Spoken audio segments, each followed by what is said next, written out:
Hello everyone, আসসালামু আলাইকুম। আশা করি সবাই ভালো আছেন। আজকে আমি আপনাদের সাথে দারুণ একটি জিনিস শেয়ার করতে যাচ্ছি। আর ভিডিওটি মিস না করতে চাইলে স্কিপ না করে পুরো ভিডিও দেখুন। আর যারা যারা আমার চ্যানেলে নতুন আছেন অবশ্যই সাবস্ক্রাইব করবেন এবং পরবর্তী ভিডিও পাওয়ার জন্য বেল আইকনে ক্লিক করে রাখবেন। আজকে আমি ফেসবুক এবং মেসেঞ্জার নিয়ে নতুন একটি জিনিস শেয়ার করব।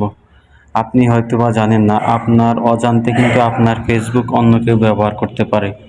আর যদি কেউ আপনার ফেসবুক ব্যবহার করে সেটা কিভাবে আপনি বের করবেন বা কিভাবে জানবেন, সেই টপিকটি আমি আজকে আপনাদেরকে দেখাবো।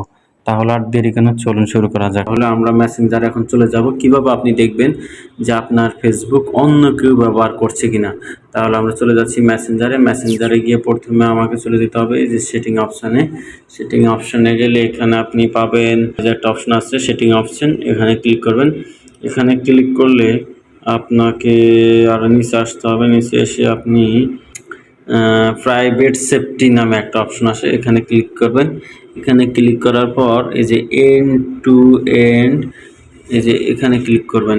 সিকিউরিটি অ্যালার্টে যদি আমি ক্লিক করি এখানে, আর এই যে ভিউ অল লগ ইনস, মানে আপনার মেসেঞ্জার কারো ফোনে বা কোন কোন ফোনে লগ ইন দেওয়া আছে, আপনার ফেসবুক কার কার ফোনে লগ ইন দেওয়া আছে, এখানে কিন্তু ফুল স্টোরিটা চলে আসবে।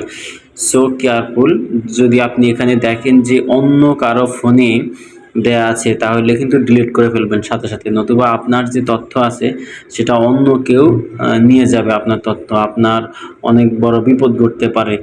আর বিশেষ করে দেখবেন এখানে যে মোবাইলটির কথা বলা হয়েছে দেখাচ্ছে লগ ইন, এই ফোনটি কি আপনি ব্যবহার করছেন কিনা।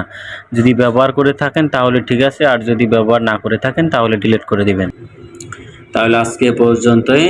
ভালো থাকুন, সুস্থ থাকুন, আল্লাহ হাফেজ। আর যদি আমার চ্যানেলে নতুন আছেন অবশ্যই আমার চ্যানেলটিকে সাবস্ক্রাইব করবেন। ধন্যবাদ সবাইকে, আজকের মতো আল্লাহ হাফেজ।